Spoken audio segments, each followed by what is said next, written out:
కార్యాల కోసం బాప్తిజం తీసుకున్నారా?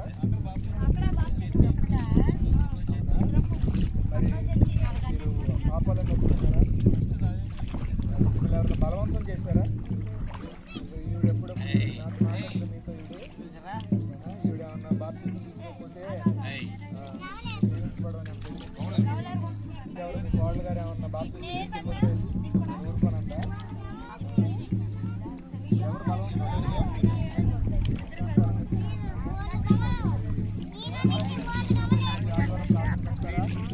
ఆరాధన చేస్తారా?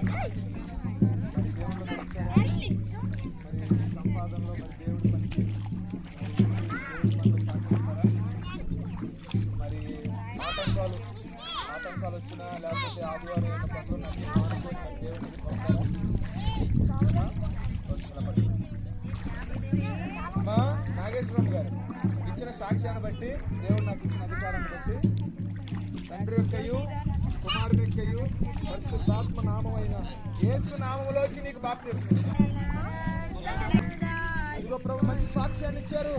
మీరు ఇచ్చిన సాక్ష్యాన్ని బట్టి, మీరు మాకు ఇచ్చిన అధికారాన్ని బట్టి ఈ నామంలో ప్రభు మీకు బాప్తిస్మం ఇచ్చాను. ఇది మొదలుకొని ఇంటి యొక్క ప్రతి బాధ్యతను తీసుకోవాలి, మీరు ఆదరించాలి, కాపాడాలి, పోషించాలి, నడిపించాలి. అన్ని విషయాలు తల్లి మీరు సహాయం చేయమని ఈ తల్లి యేసు నామములో నీ మందంలో చేర్చుకున్నాము తండ్రి.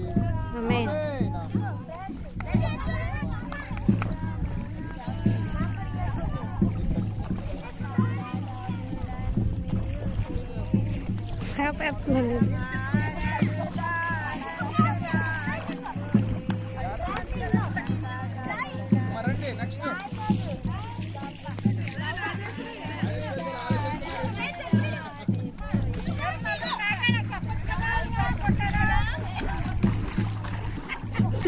ఫేస్ పడట్లేదండి.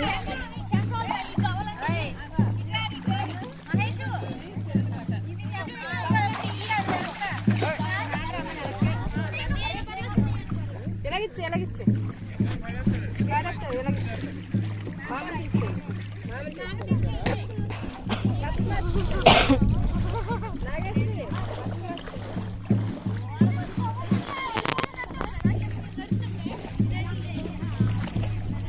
ఏంటి ఎంత గొయ్యి ఉందా? బ్లాక్గా కనపడుతున్నారండి.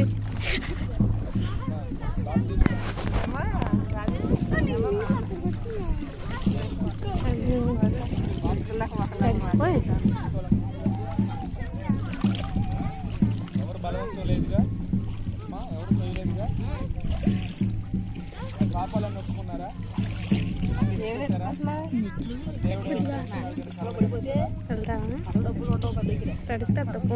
వద్దులే వద్దులే.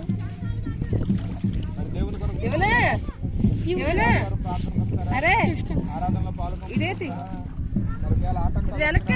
దాటుకొని మరి ప్రార్థనలకు వస్తారా? లేకపోతే కుదరట్లేదు నాకు అయ్యా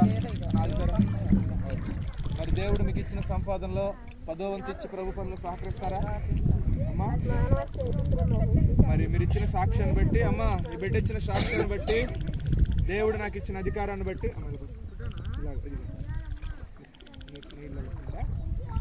అమ్మ ఈవిడ సాక్ష్యం ఇచ్చింది. ఎవరో ఈ తల్లిని బలవంతం చేయలేదంట, తొయ్యలేదంట. ఈవిడ దేవుడి కొరకు బ్రతకాలి, నేను పరలోకానికి వెళ్ళాలి, నాకు దేవుడు కావాలి, ఎన్ని ఆటంకాలు వచ్చినా నేను ప్రార్థన మానుకోను, నేను దేవుడి కొరకు జీవిస్తాను, దేవుడి పనికి సహకరిస్తాను, నాకు బాప్తిస్మం ఇవ్వండి, నేను దేవుడి కొరకు బ్రతుకుతానని సాక్ష్యం ఇచ్చింది. మీరు విన్నారా? అమ్మా మీరు సోలమతి గారు వినపోయినా మేము విన్నాము, దేవుడు విన్నాడు. కాబట్టి తల్లి ఇచ్చిన సాక్ష్యాన్ని బట్టి, దేవుడు నాకు ఇచ్చిన ఆజ్ఞను బట్టి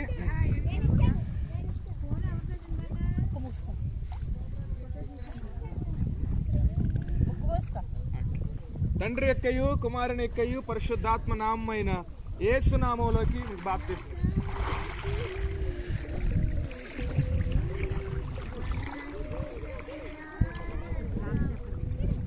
పరిశుద్ధుడా, కృపగల దేవ, దయగల తండ్రి, మీకు వందనాలు, స్తోత్రాలు ప్రభా. ఈ సమయంలో నా తండ్రి మా రాజేశ్వరమ్మను బట్టి ప్రార్థన చేస్తున్నా. నిజంగా నీ బిడ్డ అయ్యా నీకు పట్ల కృతజ్ఞత చూపింది. ఎప్పుడైతే నీ అద్దకు వస్తూ ఉందో నాయన, అప్పుడు నీ మాటలు వింటూ నాయన నీ బిడ్డ నమ్మకంగా వస్తున్నప్పుడు నువ్వు ఎన్నో కార్యాలు చేసావు తండ్రి, అద్భుతాలు చేసావు. మరి నీ బిడ్డ అప్పుడే అనుకుంది నేను బాప్తిసం పొందాలని. బాప్తిసం పొందుకొని ప్రభా నీ రక్తంలో కడగబడి నీ మందులోకి వచ్చిందయ్యా. ఈ బిడ్డను దీవించాలయ్యా.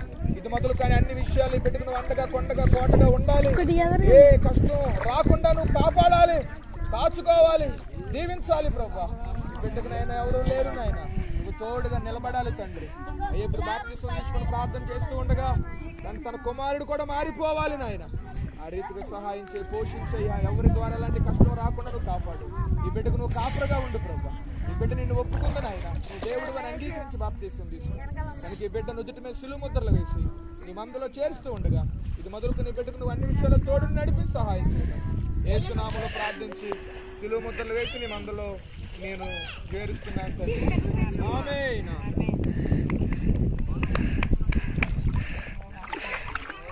అయ్యా అది నాయన ఫోను స్నానం చేయించాలి కదండి, అమ్మా దైవికదం అంటుంది. ఇంకెళ్ళక చాలే వెళ్ళిపో.